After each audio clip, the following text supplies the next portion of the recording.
Welcome everyone to Meshery Development Meeting. Today is January 17th, and this is a specific call where we'll be discussing different enhancements to different components and areas of Meshery, whether it's front end, back end, performance related stuff, and Meshery CLI. And if you don't know, Meshery is a CNCF project which helps you manage your Kubernetes clusters and cloud native applications across different environments in a collaborative way. So there are a couple of things to take care of. That is, first, if you're joining live from the Zoom, ensure that you add your names in the meeting minutes. The link is already shared in the chat. And if you have a webcam, then make sure you turn that on so that it's easier to interact. And secondly, let's ensure that all our newcomers get an opportunity to introduce themselves. So I think Chirag, are you joining for the first time? No, actually, it's my fourth meeting. Okay, so you have already joined the development call? Yeah. Okay, sorry, I missed that. Um, Ayush Arora, would you like to introduce?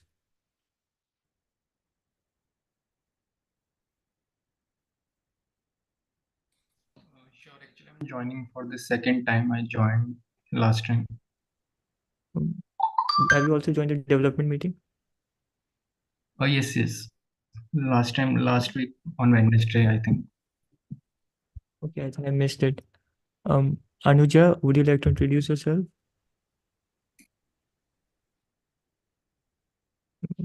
I think you're muted. Would you like to unmute? Oh, so sorry. Yeah, my name is Anuja Mirwade, and this is the first time I am attending a meeting from Meshery.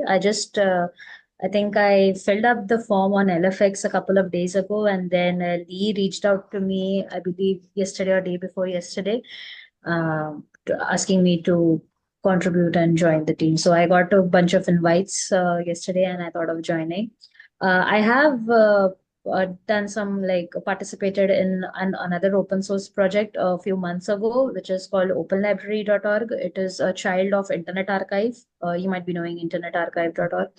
So I have done some work over there, but it's like on the front end side. And now, since this is more towards the cloud native and Kubernetes, I am interested in learning that about the backend. So I'm still getting, I don't have much idea about how things work. So I'm still exploring things. So I would like to know how things work over here. Thank you. That's cool. Joining meeting will give you a head start in understanding different areas. Got it. Okay. I think Navesh Ahmed, are you also joining for the first time? Hello. Yes, I'm joining for the first time. Uh, I joined the newcomers meeting last one. So there I introduced myself, and they suggested me that you should join development call, which happened on Wednesday. So that's why I'm here. I have done some work in Golang. I'm interested in backend part. Yes. Okay, that's cool. I think next up.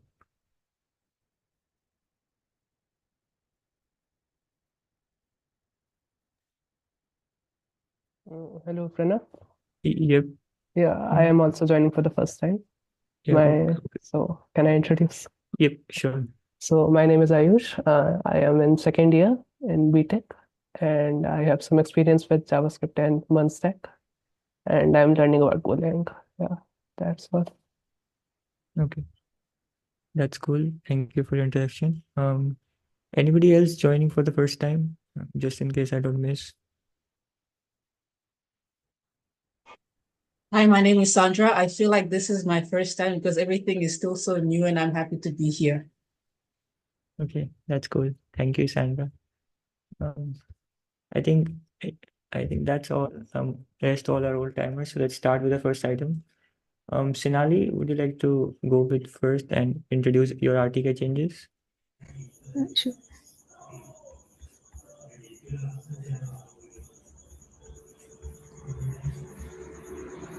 So in Meshery UI, we decided to change all the APIs from Axios to RTK query. So I have first I have started the connection page. So I have update some of the queries into RTK here. So I have tracked them in this PR. So I have already added our spreadsheet so we can track those things. Yeah. So anyone interested on migrating some API to RTK, you can also contribute here. Sonali, can you update those spreadsheet update in the issue so that it may be possible that others don't have access to the spreadsheet? Oh, okay. I have already linked in. It is in that issue I have already created here.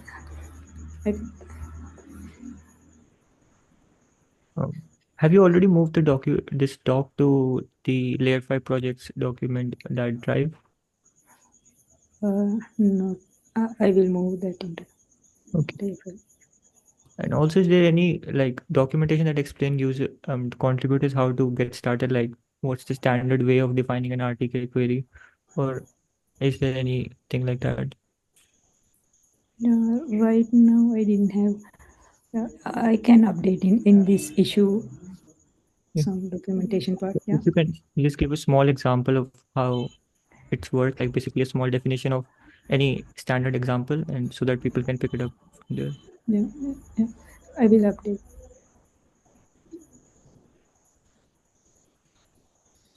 Any other suggestions for Sonali?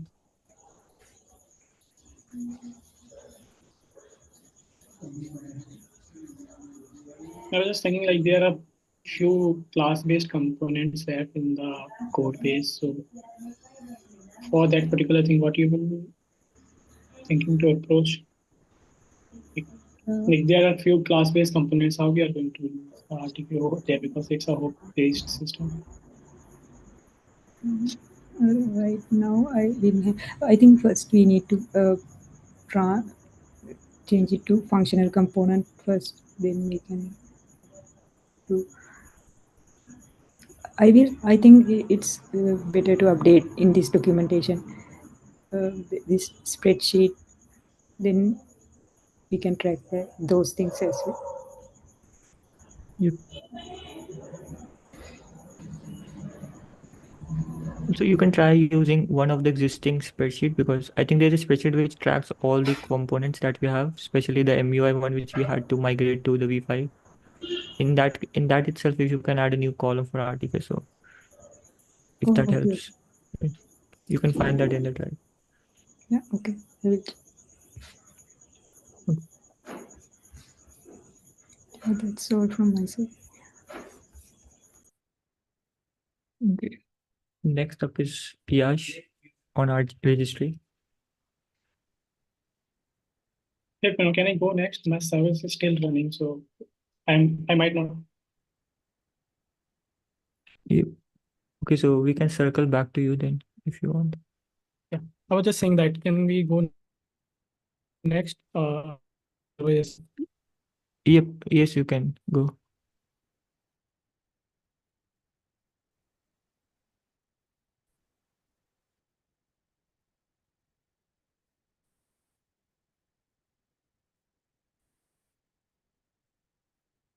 Okay. I think there's some network issue with Yash.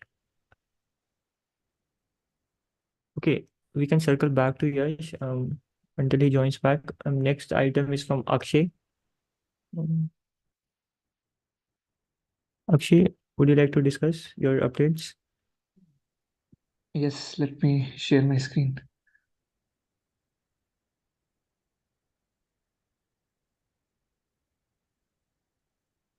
एक minute रुको. Okay, one thing that I have is for the edge draw. Now we are using um, the generic node that Abid recently added, and and and I guess it's ready to be merged. Was just that we have to test it and see whether or not I have overlooked any bugs. But other than that, what I've been working on is the ability to copy and paste image or take a screenshot and directly put it on canvas, which is successful. But the library which or the plugin which I'm using is having some demerits. Like when we copy an image of any cluster we like and we want to replicate it on our canvas, then we can do Control V directly and the image will be pasted.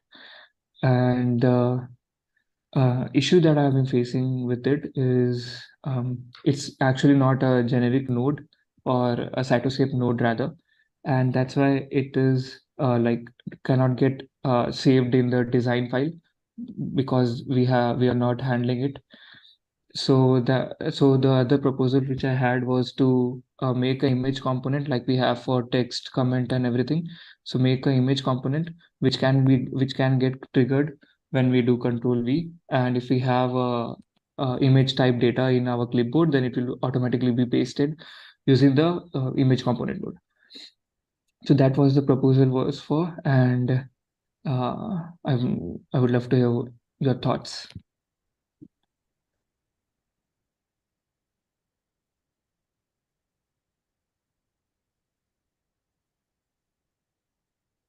Great, no issues. I Abid, if you have any suggestions on this, think today Abid didn't joined. That's why. okay. Mm. Yes, do you think we would like destroy any other component if we use an image component?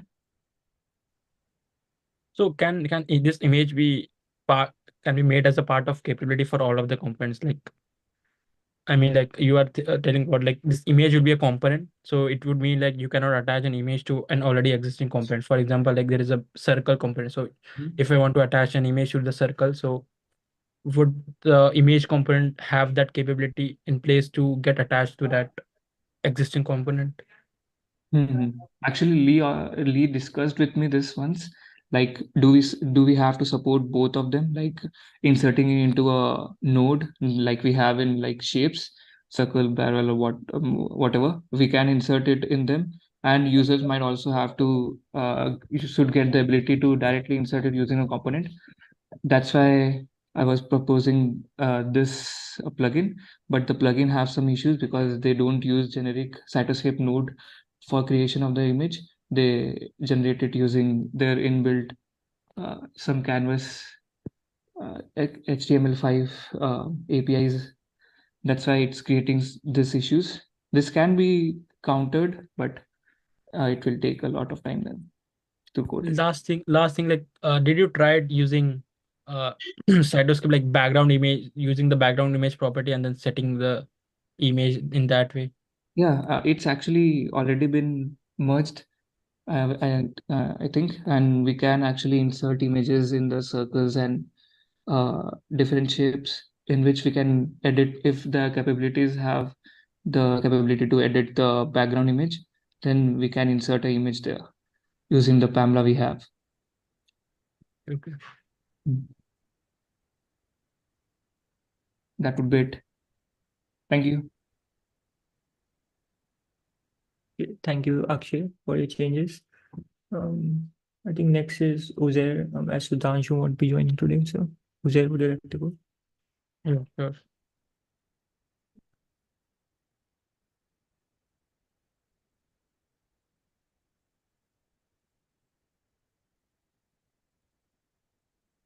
So basically, my update is around the relationship that we have in Meshery. So basically, with the help of relationship is a construct in Meshery that helps you to design your infrastructure in an intuitive way that you can directly create edges and what the configs get updated, and whatever you do via editing YAML, you just configure your infrastructure using relationships. So recently, I added an enhancement where these selectors, which were previously the type of the selectors were like plain JSON object, but now it has been changed to array. And the reason for is this is for like, and the enhancement that it and the what you can say, the feature that it brings is, for example, like in this relationship definition, kind, hierarchical, and subtype inventory. Previously what you will see is like there is only this single object in it, which includes like kind as Watson filter, and from Watson filter to envoy filter, meaning this Watson filter would sit as a wallet inside envoy filter component. But the limitation it brings is, suppose I need to define a new a same type of relationship, but between pod and config maps, or pod or deployment, or pod or stateful sets, or any such pair, then I would require to update this deny selectors. So if you're not aware of deny selectors ensure like, if this allow and from and to the logic in here is like, this from is an array and this two is also an array. So whatever components that you define here, implicitly there will be a relationship created for each of the combination, for each of the combination, meaning this wasm filter would be able to relate with envoy filter, with wasm plugin, and eventually config map and deployment. So because the relationship between wasm filter and deployment is invalid, I need to restrict that. So to introduce this restriction, we use these deny selectors. But this is also not efficient, because like there will be many such components, many such pairs in which this hierarchical inventory relationship needs to be created. And we need to be very careful when we are adding components inside deny, so that there is whatever relationship that we need to create is created, but also there is no ambiguity in these relationships. So one way was to either carefully include deny selectors, which again is not maintainable, or otherwise, for each type of new wallet kind of relationship, introduce a new subtype. For example, this is inventory. So previously for config map to pod and deployments, we introduced hierarchical config. Some of you has been like part of this relationship knew that we introduced hierarchical and subtype as config. But again, this was not maintainable in long run, because for each type of uh, similar kind of relationship, we were adding like new file and new subtype. So again, like it was not maintainable. We introduced this concept of like selector sets. So this selector sets acts like a scope. So within the relationship, they act as a scope, so that uh, a particular item. So for example, this is an array. So and this is the first item in that array. So this is a one scope. So whatever and whatever from and to are present in this allow and deny will only be related. So this will form one kind of like one part of relationship, and then other components that could relate is like config map to deployment. So these are like separated, and I don't need to care about like deny selectors when I'm like adding relationships. So this flexibility and concept of reuse were like automatically added when we added selector sets. So hope like most of the thing, many of you like might not understand completely. So there is a design spec in place. This Meshery models, this enhancement is also captured there with the same example that I gave just now. So you can refer to it and ask for any questions. So yeah, so this was a enhancement I was working on. So this is the schemas repo in which I have updated the schema, and inside Meshery, there was a few changes around like updating the OPA policies and relationship definitions. So these has been like updated. Any questions or?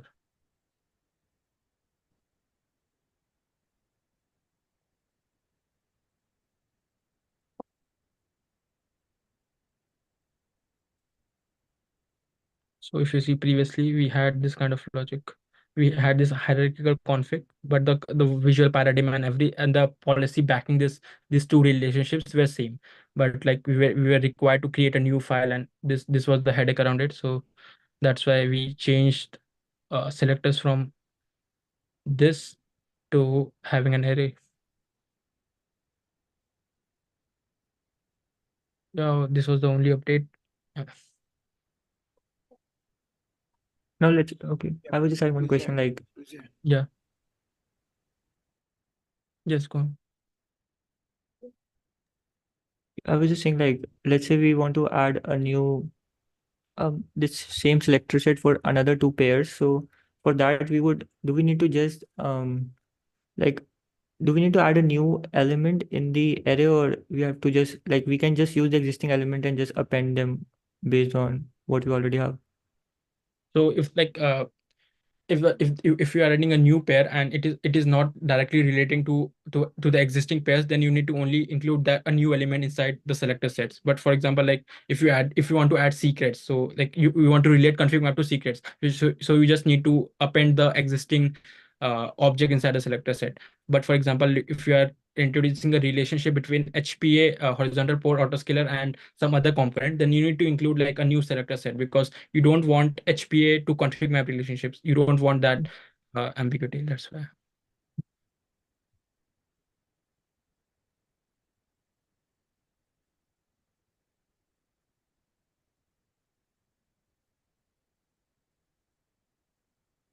To your question, Lee, how else is scope control? Can you elaborate on more on your question?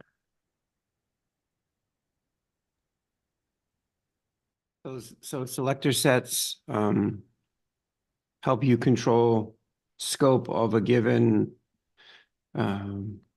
relationship definition. So within a given relationship definition, you're able to break down the application of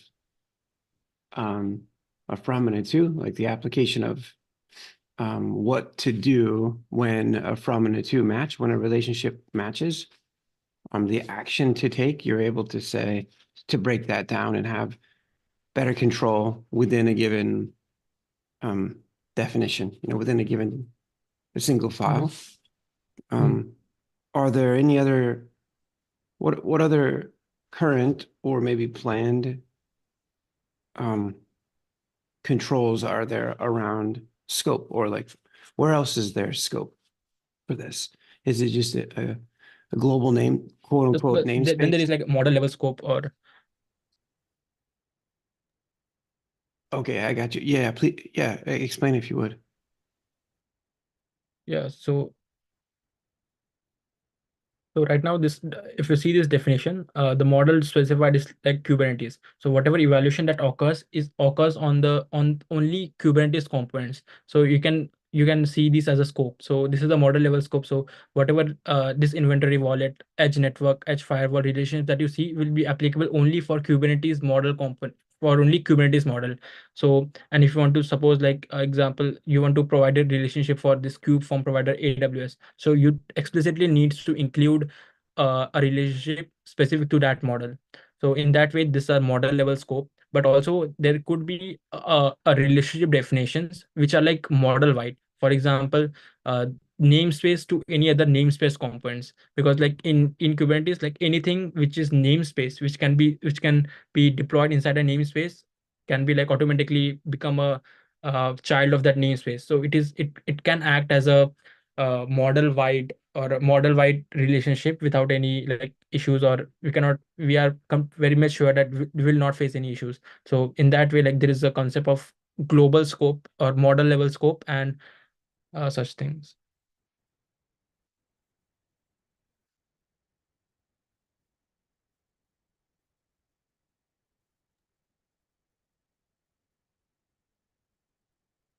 Okay. Next up is me. Vijay, do you want to discuss about the Nighthawk, or do you want to circle back to it? Yeah, we can circle back in the end, I think. Okay.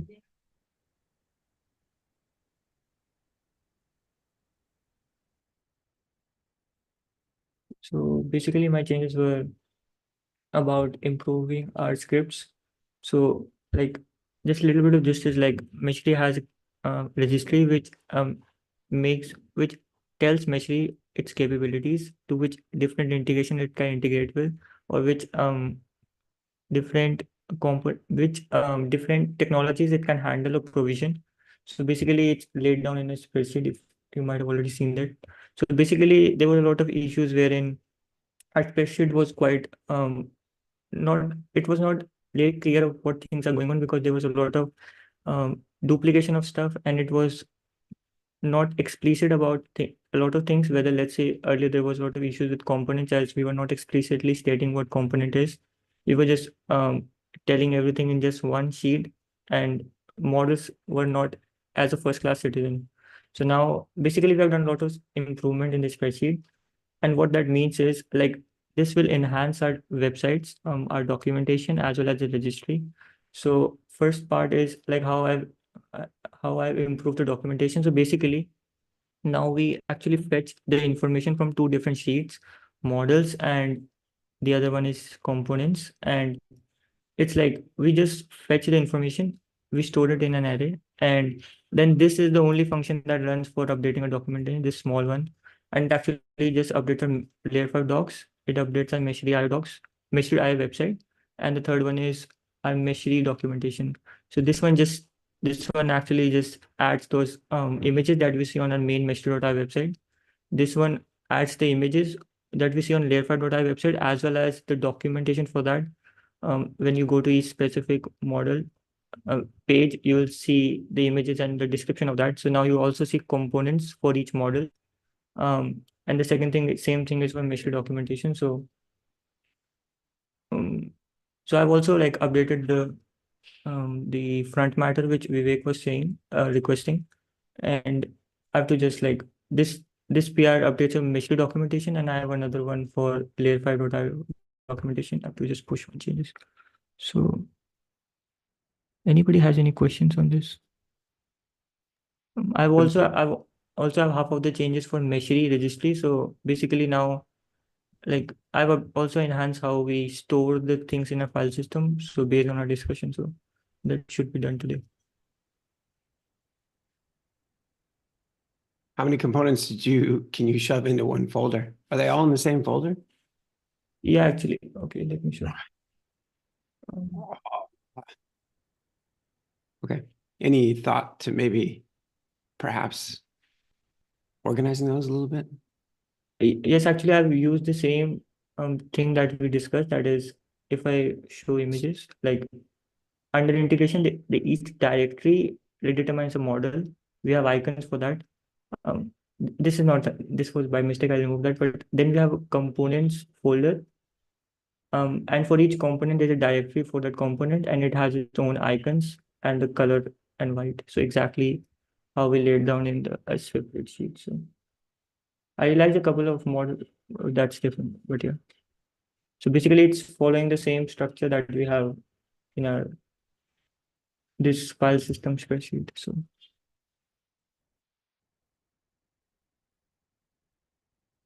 yeah.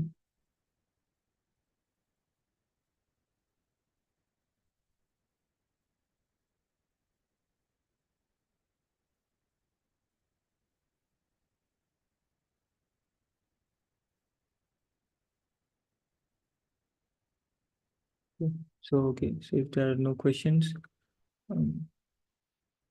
next item is from Ripul. Ripul, would you like to discuss your updates? Yeah, the thing I'm working on is populating the catalogs. So right now there has been an issue while mm, pushing the catalog for the approval. So I'm doing it through the mesh map. Recently I have populated around 26 catalogs for the Kubernetes technology. Yep, Would you like to share your screen? Okay, wait a second.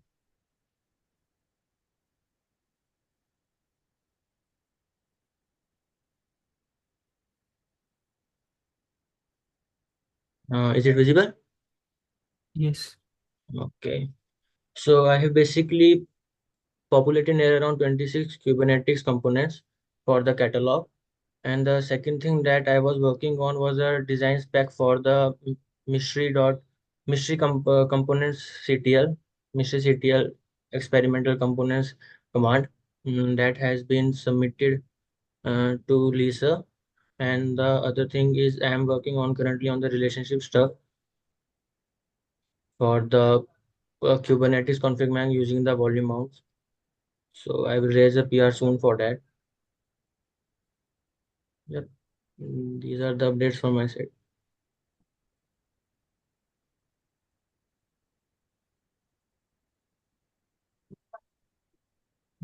Were you able to fix the issue of publishing which you were fixing this morning? Yash is doing it, I think. Okay. Yeah. publishing the catalog from the mesh map is okay, but from the design part, from the configuration design part, like in here, I showed it to. Um,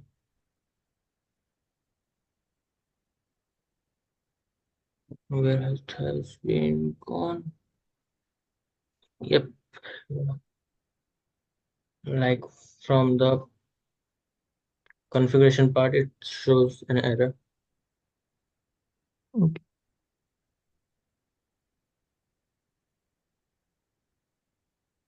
Okay. I think Yash can then explain next slide. Yeah. Yes. Okay. Thank you. Thank you. Yeah. Yeah, thank you, Arpol. Actually, I tried myself in Playground and Local 2 in the build in the latest release. I wasn't able to get the error. I will get connected with you after the call maybe so that I can properly know why you are getting that, but I'm not able to get that. Okay, sure. There can be one more reason. The only I was thinking because you are getting that error when you click on the technology part, and it might be possible that when your internet is slow and the mesh model API is getting too late to fetch the data, and uh, it is showing that error because of that. But I will connect with you later so that I can properly know why you are getting that error, because I'm not able to get that. Okay. Hey, Yeah. Yash, can I just ask a quick question? You mentioned that internet being slow being a possibility as to why API connection might not load for his end. That could happen in other repos as well, right? Just generally, if internet connection is bad, that okay, I've been experiencing that for the past couple of days in a different repo. Back to the topic. Thank you so much for confirmation.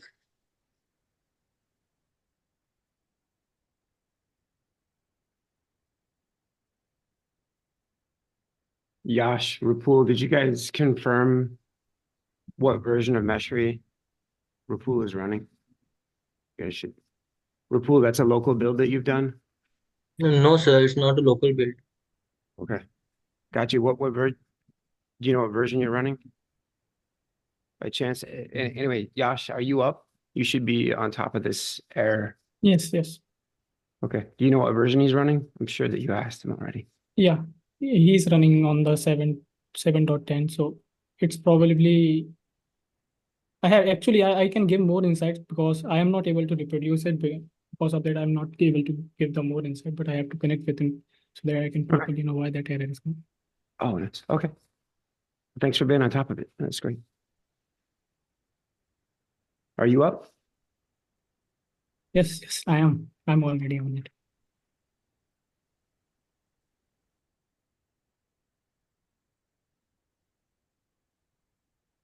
Pranav, I can go if. Yep, you can share your screen.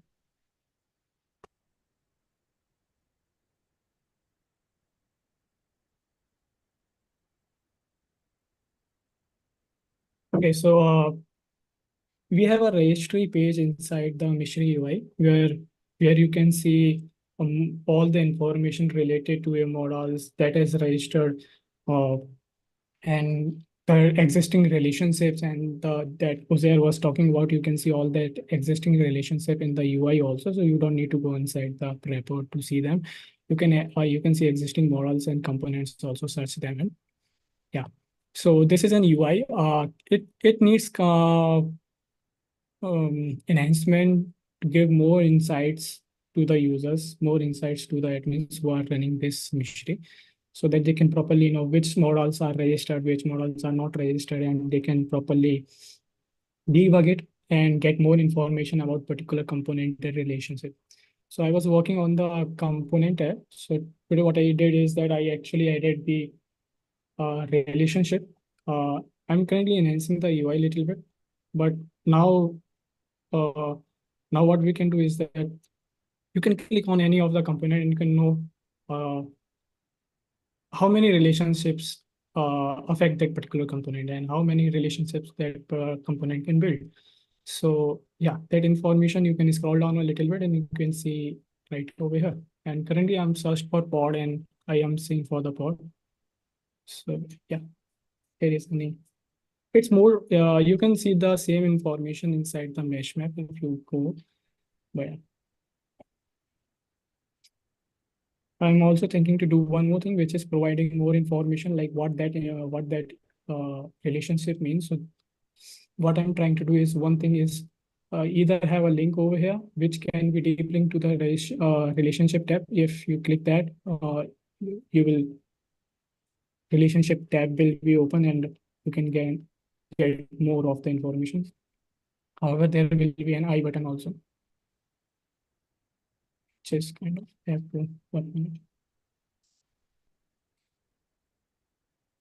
I also added the description for the component, which we are previously not showing. So I just use the schema that we have that comes with the API so that we can show the description. Yeah. Yeah. Well, anybody have feedback?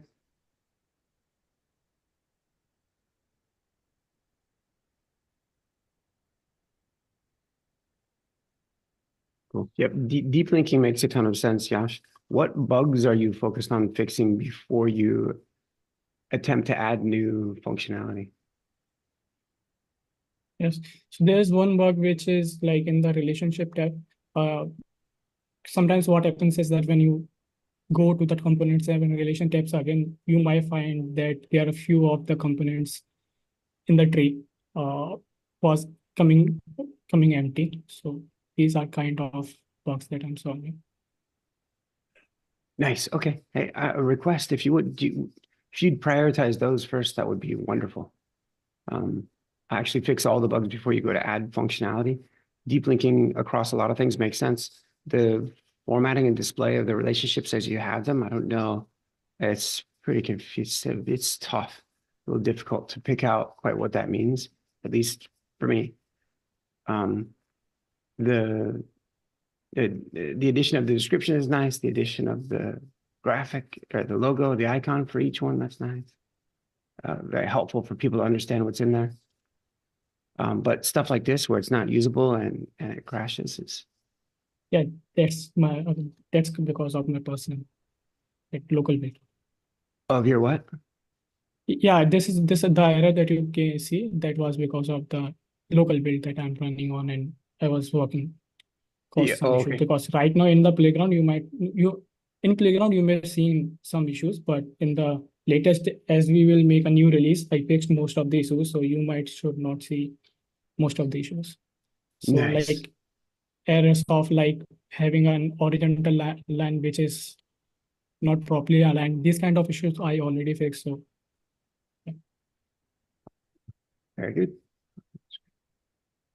Yeah, going to be a highly referenced. This will be the tool for administrators, for when they're having trouble figuring out maybe why the system is behaving in a certain way, or why they're missing a particular model, or why a model seems antiquated. If there's duplicate versions of the same model that are loaded, they're overlapping. All of that seems like you can identify that from here. I've yet to see much motion around duplicates though, and as I go to attempt to use them, hopefully that's on your. Oh, it looks like you've got some enhancements around that as well. So, have you talked about those? Yeah, no, actually I didn't, because I have to first make sure that it's properly working before showing them. The thing that we last time talked about, like if this is on, we will be showing only those models which have duplicates, and it will be showing here only once. But if you click on that, you will see other information, how many components are, how many models are duplicates, and why, and those duplicate versions and names. So yeah. So currently, if you enable that, you will find duplicates in this tree directly in itself. But if you disable that, you will not find. So.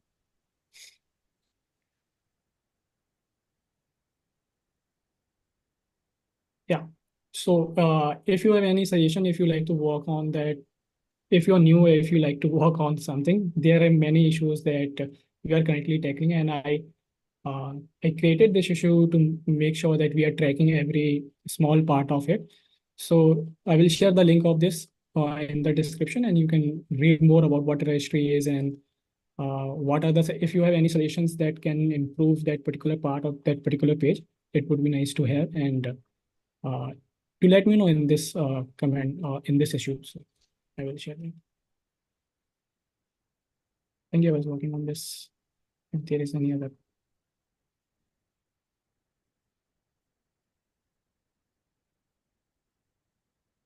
Yes. Thank you, Yash. Next up, we have Ritik on Meshery README and GCP icons. So, Ritik, would you like to go?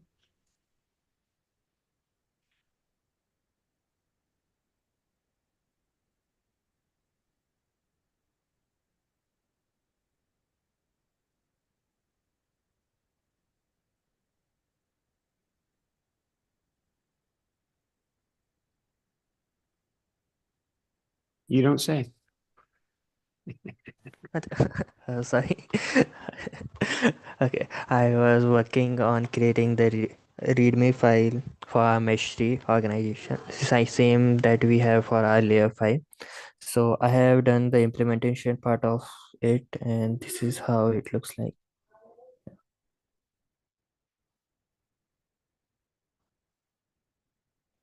I've also added this button like that will take users to the single inch, how a user can install the machine.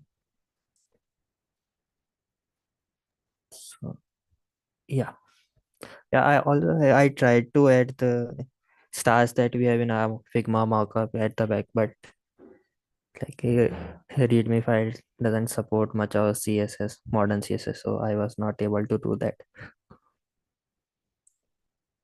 Yeah. So anyone has any feedback? May I? Yep. So yeah, sorry. So hi Ritik, great job and really super fast. If this was only started when you spoke yesterday. So I'm going back to the header banner. It looks good, but very much different from the Figma design that we saw yesterday. More specifically the icons from a company who's utilizing the services of Meshery. I wouldn't be happy if I saw my logo cut in half. So I'm wondering if you thought about it and what your thoughts are on that. Yeah, basically it shows that we don't just support only these integration, but we support lots of, so we just to show that thing we have used this. I'm speaking specifically, sorry if I wasn't clear. I'm speaking specifically on the logos on the sides. That's right, the ones that Yeah, you're right. pointing. Yeah. Yep. So if they don't fit, remove them. I suggest, I mean, this is only feedback, take it, leave it, but I strongly suggest that we consider either including it or not including it at all if they're cut. Right. All right. Yeah. Also, one more thing, that should I make this into a 2-column or should we keep just a single column layout?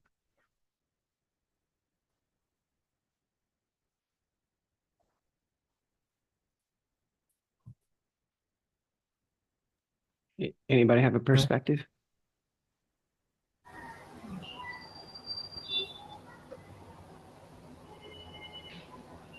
By the way, when you say anybody, it's actually you all. Hey, guess what? If you're relatively new here and you don't have a perspective about this, then I'm sorry to say you may not have a perspective about anything. Like everybody's got an opinion on this. Like, hey, this is meant for you. You come check out the org level profile. What the heck are we talking about? If you go to github.com/Meshery, that's the organization level for the Meshery project, and it looks a particular way. It wasn't too long ago. I don't know, maybe it's like a year now, I'm not sure. But that GitHub allows you to further customize this. If you see in the upper right-hand corner, it says you are viewing the README and pin resources as a public. They let you further customize this. And so you can have a markdown file that well, contains whatever you can squeeze in there. And so Ritik and Sandra and Victoria and a couple of others have worked on this, is trying to uplift the, how it is that Meshery is represented. So for some of you that are here, it's like, if you're here as a contributor, it's like, okay, well, great. Well, so how does this help me? Is the question that I hope that you would all ask, and then be loud about how it's not helping you, or loud about how it is.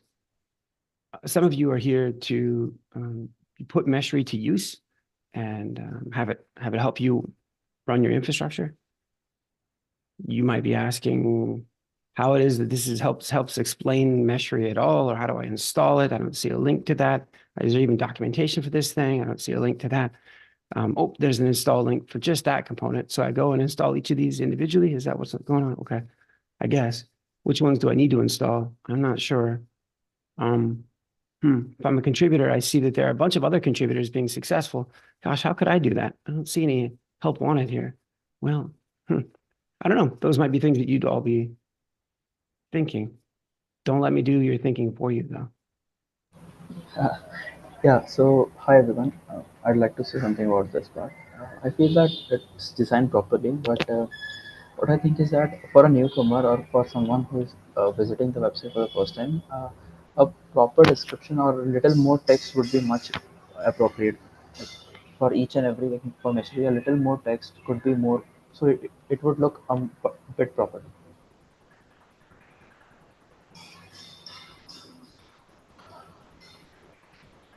Okay, so basically like more descriptive. Yeah, a Yeah. little bit more descriptive maybe. I don't know. Okay. Ritik, hi. Yeah.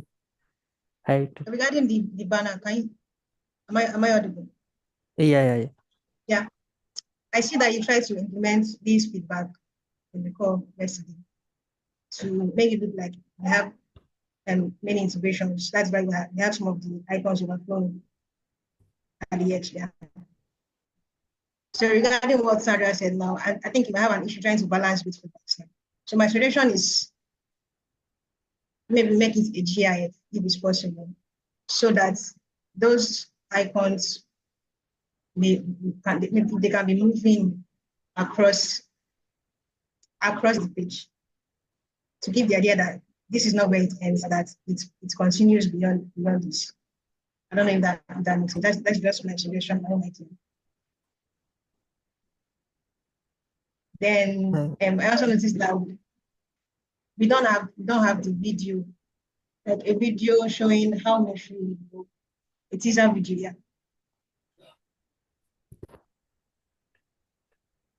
Yeah. So basically, you are saying like to use the GIF, I guess, if I heard. Yeah, that's what I think. Like, to solve the problem. Like, So that way you're implementing both Sandra's feedback and his feedback, in my opinion.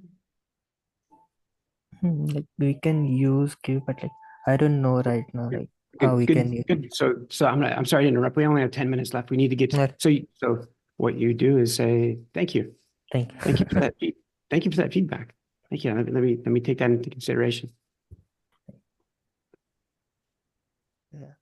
Also, the moving to second thing, then like although like in our Meshery, like we had this issue, like some of the icons for the GCP, like you see here, we have different backgrounds. So and due to which also for some of the icons we have a by mistaking we have a white background due to which these icons were not visible. So it was due to the different colors added inside a spreadsheet. So last night I have updated all the colors to be same. So in the next release, hopefully all these icons will have the same background and all the icons will be visible clearly. Yeah.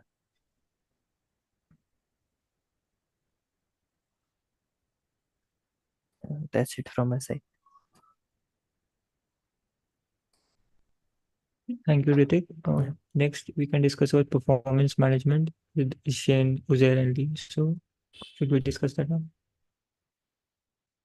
Nice, very good. Hey, let me jump in if I can, and Uzair and Shin, Shin, please be loud about questions or about comments. So we're going to see just how much we can cover in 10 minutes. Yes, hello everyone. This is my first time to attend the Meshery dev meeting.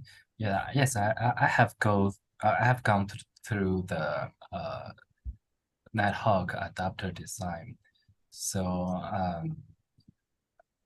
maybe we can have introduce about the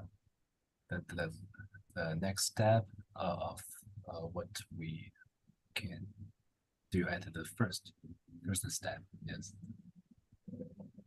Nice. I'm not clear about the first step.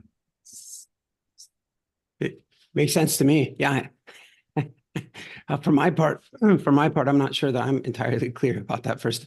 I think we will get clarity here in just in this discussion. So, good. Actually, Shin, that's pretty. It's kind of, for as big of an impact as you've had on the project, it's almost ridiculous to think that this is your first time attending. So, it doesn't feel like that to me, but yeah, it's just fine. So for everyone else and for Shin, just a quick refresher. We just got done releasing the V07 release of Meshery, and it was a doozy. More things packed in there than we have listed here. Very significant.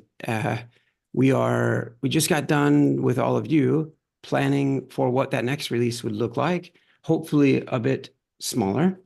One of the areas that will be refactored initially and then enhanced would be around performance management. And this is one of the earliest capabilities that Meshery has had, is to help people characterize the performance aspects of the microservices that they're running inside of a Kubernetes cluster, outside of a Kubernetes cluster.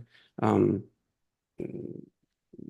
so Meshery packs in 3 different load generators, and one of them is Nighthawk. And we intend to do a lot of things around Nighthawk. That's the name of a load generator.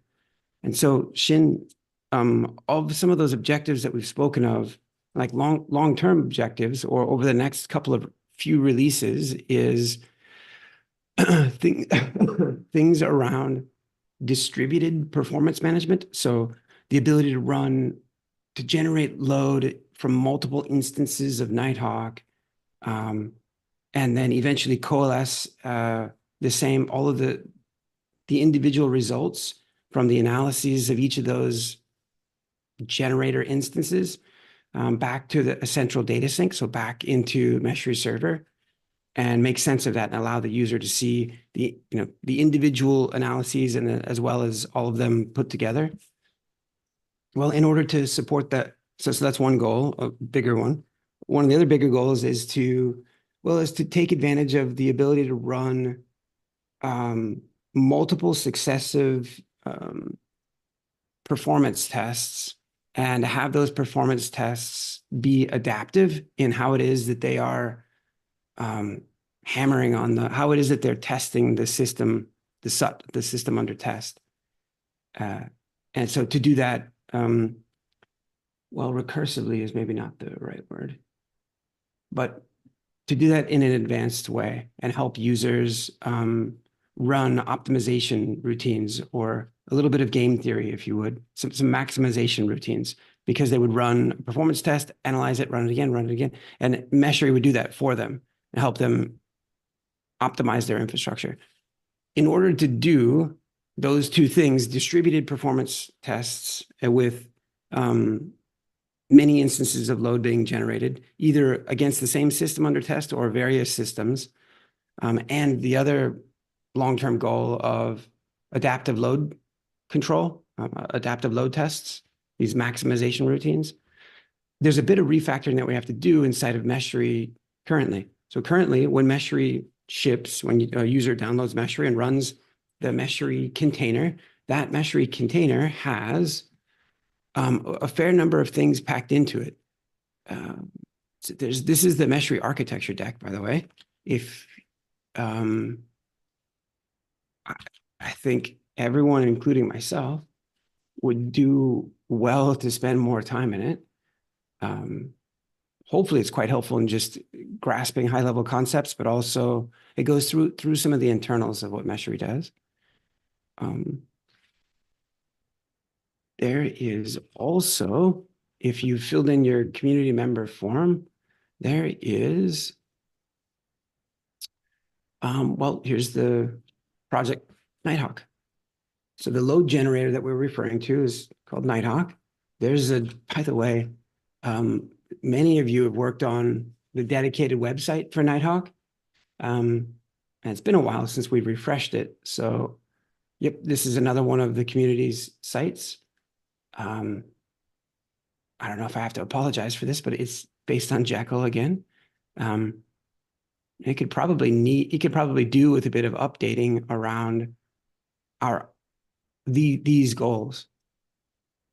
So keep this in mind.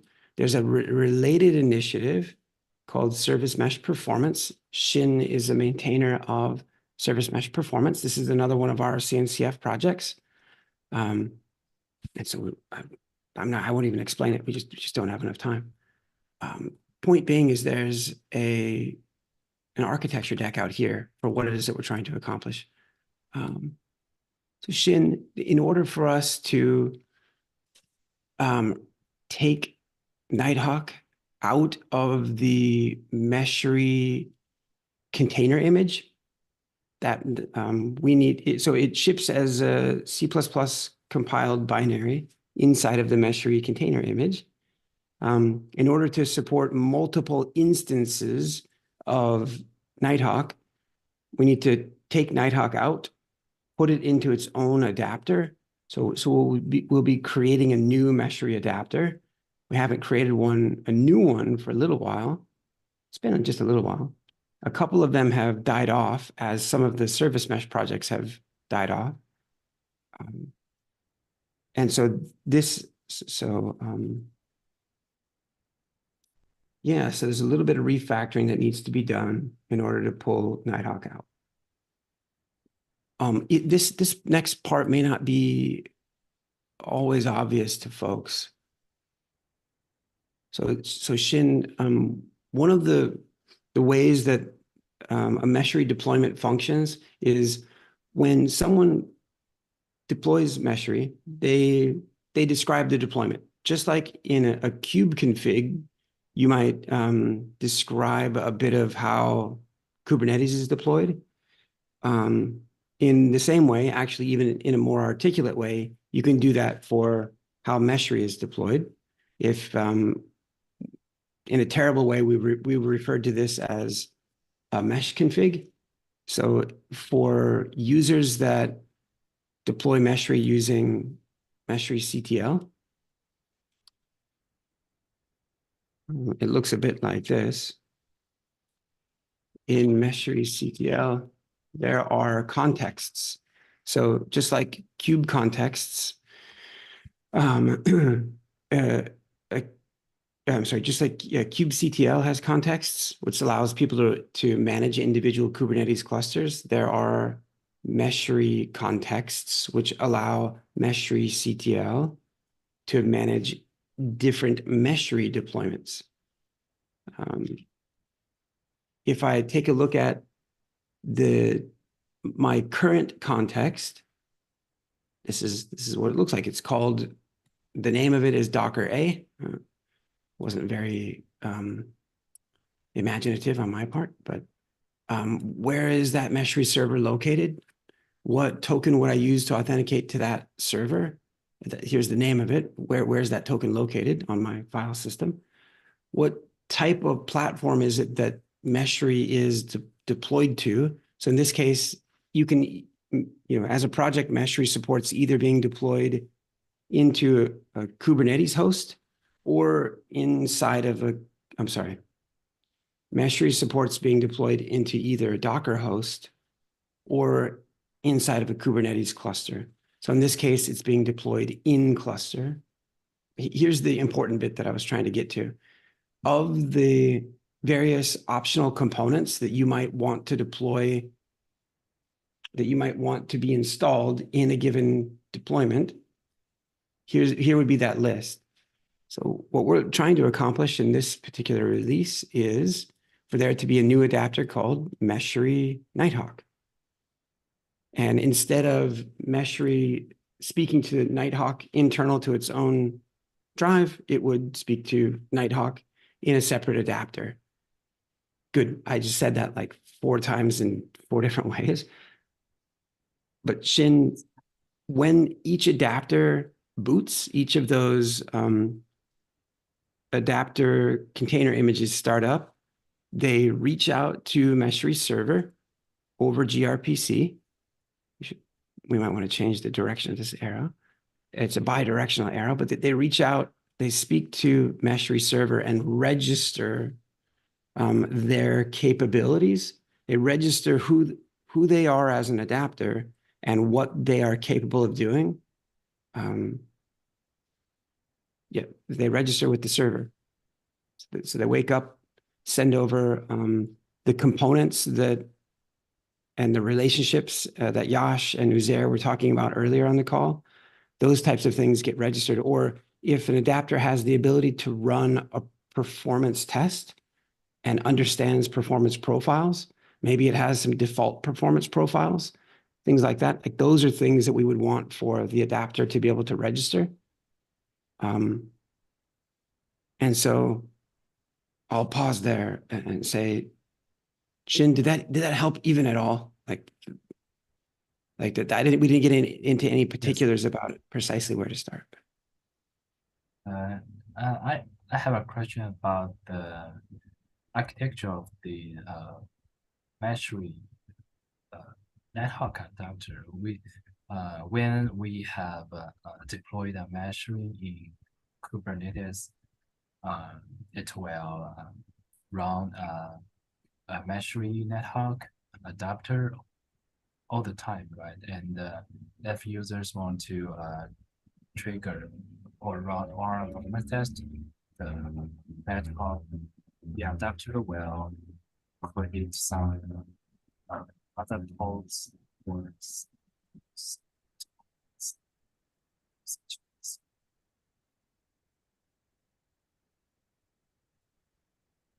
to run the performance test to the server, the adapter.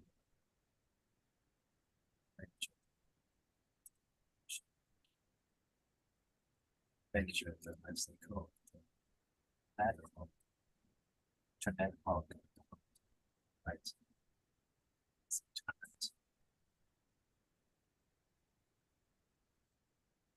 Boy, Shin, well, hey, I don't know if that great firewall of China is doing us any favors during your, you might not be behind it at the moment, but yes, maybe I can draft some architecture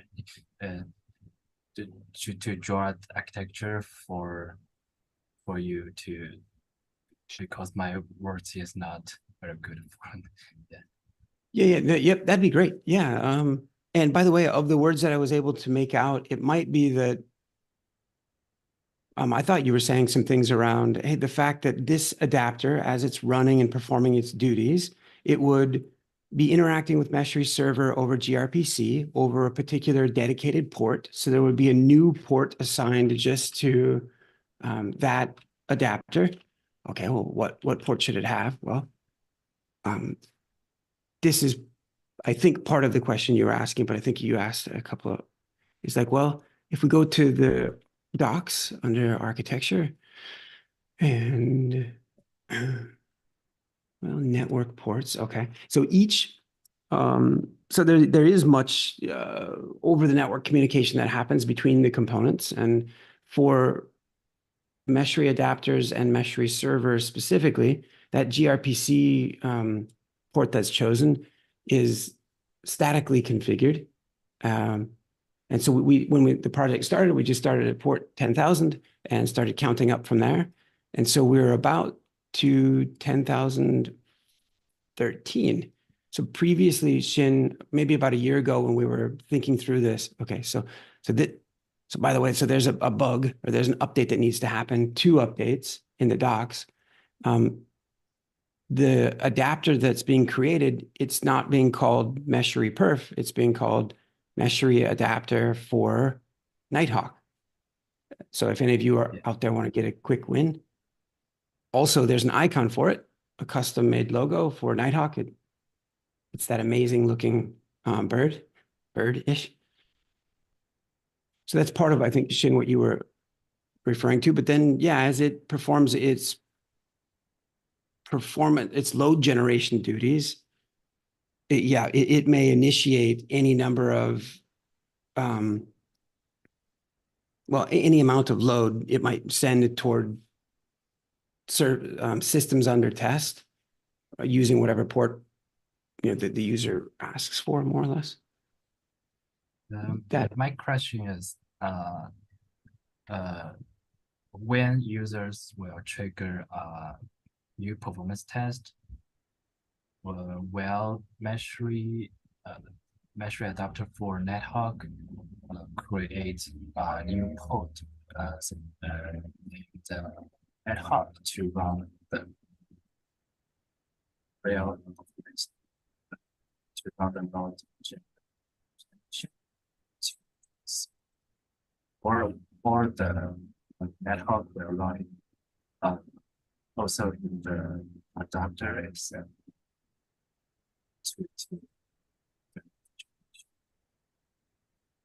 Yeah.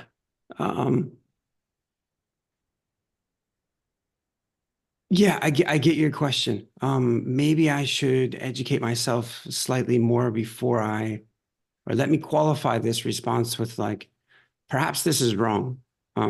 Although, yeah, my understanding is that as users go to initiate a performance test, and they ask Meshery to generate load against some system under test, that the network traffic that's generated will be generated from inside an adapter. The adapter itself, so this part is definitive, I'm certain of. The adapter itself will be the one to directly be the source of that load and send that load directly to the system under test. So Meshery server won't have a part in that discussion or a part in that interaction. The source port that, I don't know if this is a better diagram for this discussion or this one, but okay, so here's the system under test. This is a great diagram, Shin, for you to mark up and own, or mentally own. Yep, that communication happens directly between the adapter and the system under test. The adapter itself, we shouldn't have to define anything up front about what that source port would be. This is the part where I'm a little bit hazy, is the adapter itself should be able to open up a new port, speak out of it, and hit the system under test, do its regular analysis. Yeah, I'm fuzzy on this. Okay, I think that's accurate. I don't think that there's any additional, clearly, depending upon the deployment, people need to make sure that there aren't any firewall rules or any other, that the 2 systems can be in contact with one another. Maybe this is less about what you were asking, more maybe what you were getting to is like, hey, in terms of, is Meshery server implicated each time that a test is run? Does it get in the way? Is it in the middle? And nope, it would be the point for data sync. It's the orchestrator in this case. So it would give it the instructions to each instance of the Meshery Nighthawk adapters, however many adapters there are, it would give them instruction and tell them to go. Initially, we're going to try to achieve that part in a subsequent release to be able to harmoniously orchestrate multiple instances of the adapter at the same time. Meshery is already, and from a very early stage, it's been capable of running any number of instances of the same type of adapter. So you can load up 10 Meshery adapters for Istio, for example. You can load up 10 of them if you want. Why would you want to do that? Some of the reasons why you might want to have multiple Meshery Istio adapters deployed might be because you're running because of for either likely for fault tolerance or for maybe performance to have adapters deployed local to different instances of Istio. You've got maybe multiple instances, multiple control planes, and so maybe you want to have some amount of redundancy or some local control, or it's about domain and scope of control, maybe. In the case of Meshery Nighthawk, that adapter, the considerations for running multiple instances of them probably have a lot more to do with the test scenario that you're trying to achieve and how close where the source of that traffic originates, so that and in this way, hopefully the architecture that we're creating is quite flexible for people to have fairly varied test scenarios where adapters can be positioned in various locations in their infrastructure so that they can better mimic, I don't know, real load or the points of origin for real load. Yes. So can I confirm in the architecture, the Nighthawk server is the real generator to send the load, right? Yep. Yeah, I've just realized. Yes, but I just realized Uzair is sitting here. Yeah, go ahead, Shin. Okay, so you prefer to put a Nighthawk server in the Meshery adapter? But I prefer to put the Nighthawk server out of the adapter. I think we can keep the Meshery adapter running in the runtime and keep it adjusted to manage such as manager performance configuration, performance provider, and do some resource transformer, and the real load generator to send the load, we can create a one-time code to send the load generator. Yeah, I got you. Yeah. Yeah, there's merit to that. By the way, for everybody else that's here, if you're bored and you're not sure what we're talking about anyway, and we're over time, you don't have to apologize for signing off. We don't often force Shin to stay up into the wee hours of the night. And so he's here, so I want to make sure we take advantage of it. And he just asked a couple of great questions. Shin, let me offer a couple of things for thought. Like, I think it's a valid architecture that you're describing. Like, hey, I'll re-articulate what you'd stated, which is this particular binary, this Nighthawk server, gosh, does it really belong or does it really need to be inside of this adapter?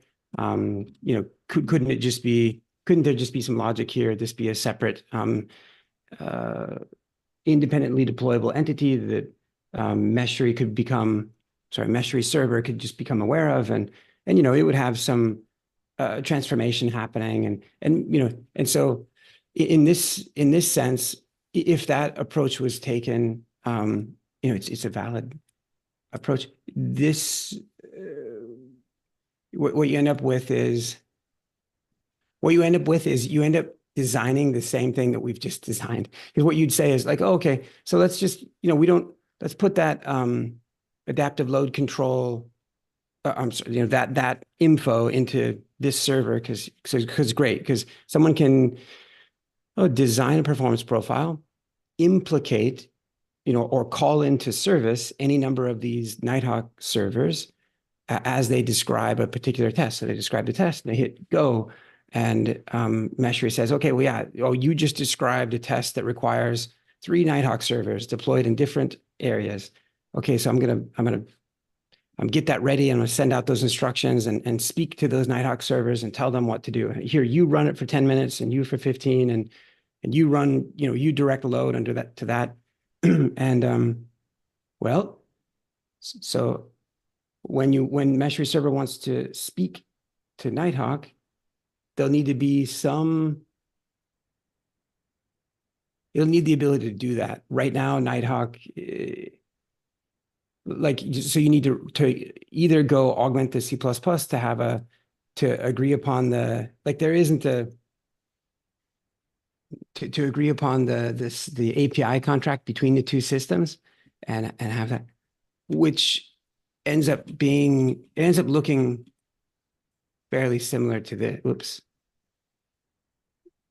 or at least in my perspective, it looks similar to this, in which you've got to have a way to speak to it. And the way that Meshery at large interacts with any number of these other deeper capabilities for managing specific infrastructure, we've come up with a common approach, this gRPC interface, to say, hey, behind the interface, you can describe any number of different capabilities that are specific to this thing. I think you end up designing the same thing. You'd end up kind of coming back full circle and saying oh yeah, how do we design Meshery in such a way that it can scale to have any number of these adapters plugged in willy-nilly or plugged in as desired, and have a consistent point of interaction. How do you then, in this case, speak to this capability that's written in C++? It's okay that it's written in a different language. That does bring in some constraints. So you're like, okay, what's the API there? Is it okay? And so one of the things that I don't think is being called out here very well is this is probably being kind of buried right in here. Uzair, do you want to talk about? I think it's being buried right in here. Maybe it's being buried in here. The get Nighthawk or the Nighthawk Go. I forget what do we refer to as that translation layer? Is that Are you talking about the transformation that we do for that is Nighthawk results into our SMP format? Oh, okay. So I guess yeah, good. I guess that's being highlighted here. Is that right? Yeah. Okay.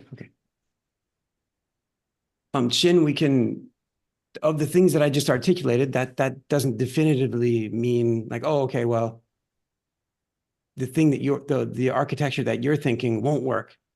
I don't think that means that. I think it's a worthwhile exercise to grab to like make a copy of one of these slides and diagram it in such a way that it reflects the architect. We should explore that thought and prove that one works better than the other, or we should make sure we're doing it the best architecture.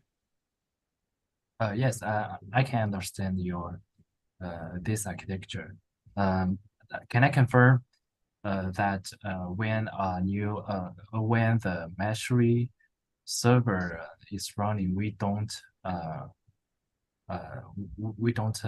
have to run a long-term Meshery Nighthawk adapter.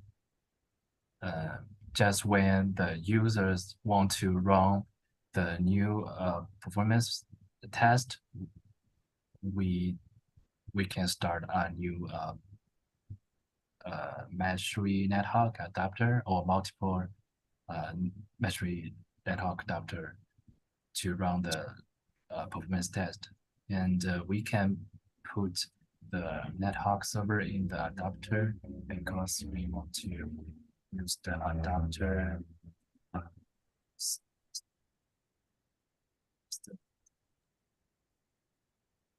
So your question, if I get it architecture correct, is that to communicate with, yes, to use adapter to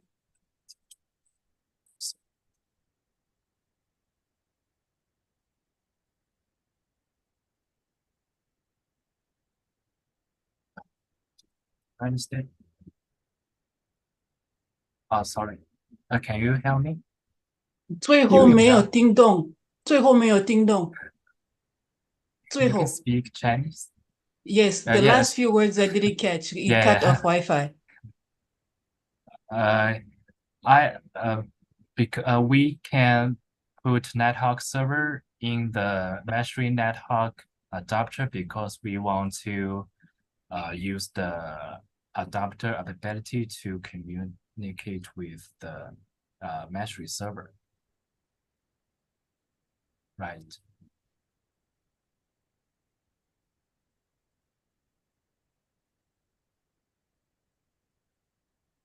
Yep, Uzair, do you want to try to? yeah.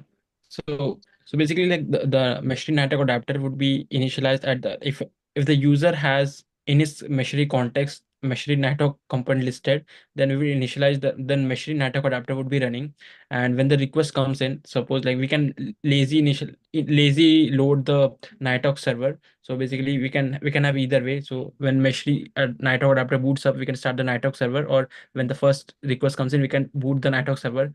But the Nighthawk server would be like, and Meshery Nighthawk adapter would be running all the way long, and whatever request comes in will be handled directly in runtime, and there will be no case that for each of the incoming load requests we will boot up the Meshery Nighthawk adapter every time. So it would be a single boot, and uh, the the request would be handled, and the load performance load would be generated. If does it answer your question, or Yes. If we want to use multiple tests, well, we run many Meshery Nighthawk adapters, or just run multiple Nighthawk server in one adapter.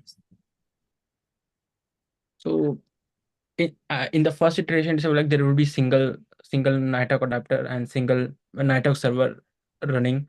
But for distributed load testing, or in the case that user wants it's the load generated from like multiple Nighthawk adapters or different locations, as Lee pointed out, in that case there will be like multiple adapters running, but every time in each of the case per adapter there will be only single Nighthawk server running, according to me. Lee can correct me if I'm. Yeah, it kind of depends on the scenario that you're trying to, not you, but that the user is trying to accomplish. In general, it would be the case that each time that Meshery tells a Nighthawk adapter with a Nighthawk server inside to generate load and do its performance analysis, that that same adapter, that same container instance will be long-lived and can execute any number of tests that are requested of it, if the type of test that is requested of it is to generate multiple sources of load simultaneously. That would be one of those use cases for probably having two concurrently running instances of the Nighthawk adapter, so that they can both perform that whatever task you're describing at the same time.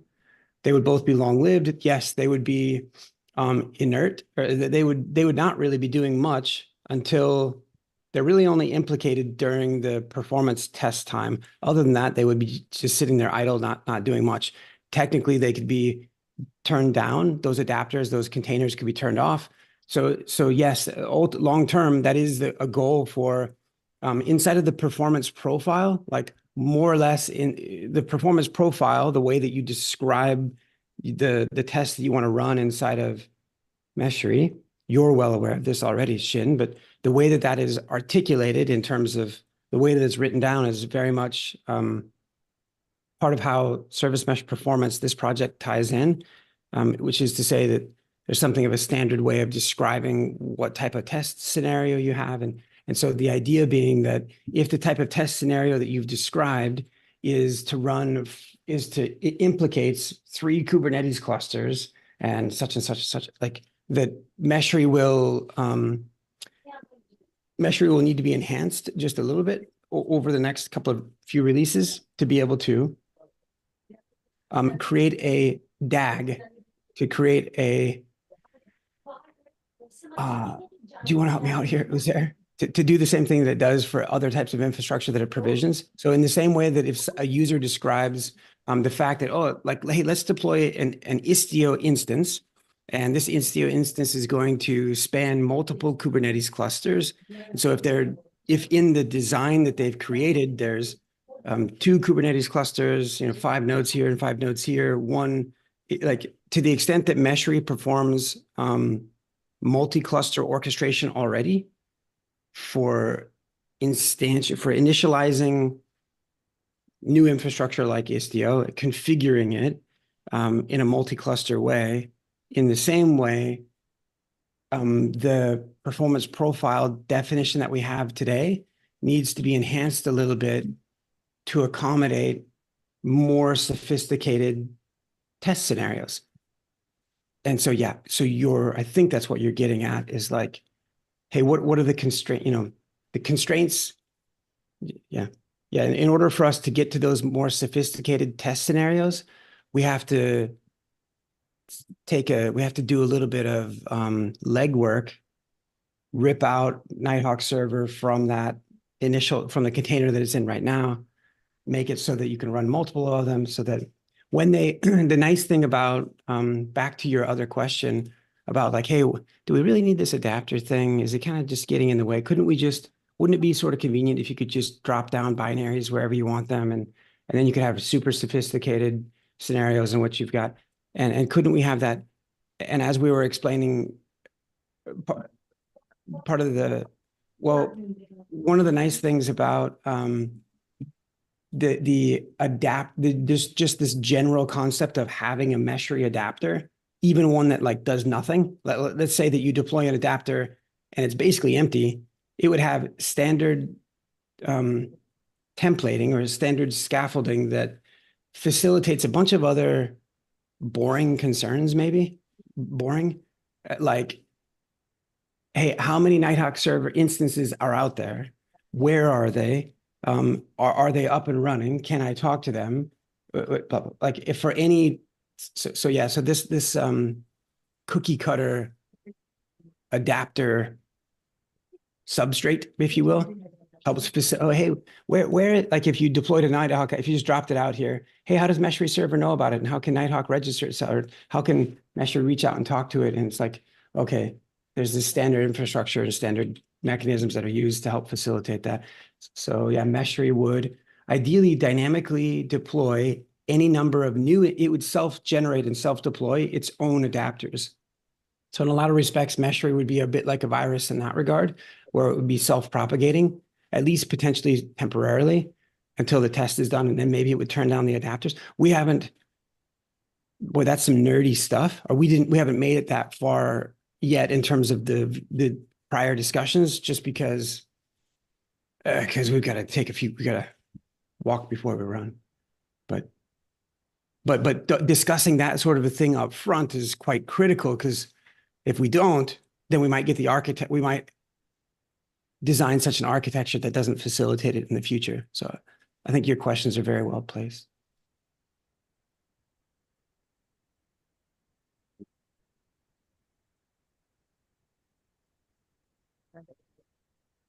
Yeah. So there is a break. So thank you for all of you who have been hanging out for this long. I think I would have been tortured had I had to listen to this nonsense. Please do, if you're interested in this area. I mean, Shin's going to be making a mess in the best of ways. He's going to be ripping some things out, moving it around. some of us, or maybe only very, very, very few of us also speak Chinese, which is not, and so that's quite nice. And if you want to work on your Chinese, Shin is a good individual to maybe speak with. Shin, we have begun to break down what some of those initial steps might be. And hopefully after this discussion, some of the issues that are outlined start to congeal in your mind a little bit better. Just because I'll say this again, like we do want for you to have, well, my goal in engaging with you like this is, it's for you to own this, or for you to, be very convicted about, oh yeah, the architecture has to be this way, or like if we didn't do it like this, it would so I do think after this call, it's probably still worth taking a copy of the slide, changing it all around to be something else. To you should feel quite confident and quite convicted that, oh yeah, we need to do it like this.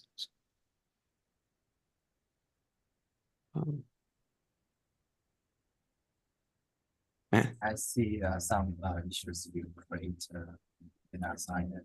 To me, I think I can start from it. I will also understand the architecture, and if I have some new ideas about it, I will tell you. Oh, perfect. Okay, good. Hey, Uzair, did we? Yeah, thank you, everyone. Oh yeah. Yeah. Uzair, we didn't miss anything real fast that Shin needed to know up front. No, like we almost covered all the part.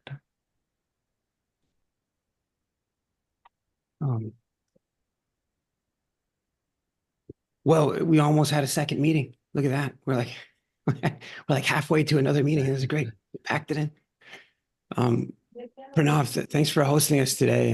It's nice to see a bunch of new faces, some people that I've recently met as well. So Badal is with us. That's great. Badal's just got done sharing some things on LinkedIn about service mesh performance and about Meshery, actually. So that's quite nice. Anyway, I will not be working on my Chinese. So I just want to be clear. It's not in my plans. It's not part of my New Year's resolution this year. So apologies. But well, very good. Pranav, it's time to sign off. Are we good to go? Yep, so that's a wrap, and we'll meet tomorrow in newcomers call in case you are new. So you should definitely check out that meeting. And yeah, so now we'll meet for the next development meeting next week. So bye everyone. Thank you for joining. We'll Bye, see you in everyone. Slack.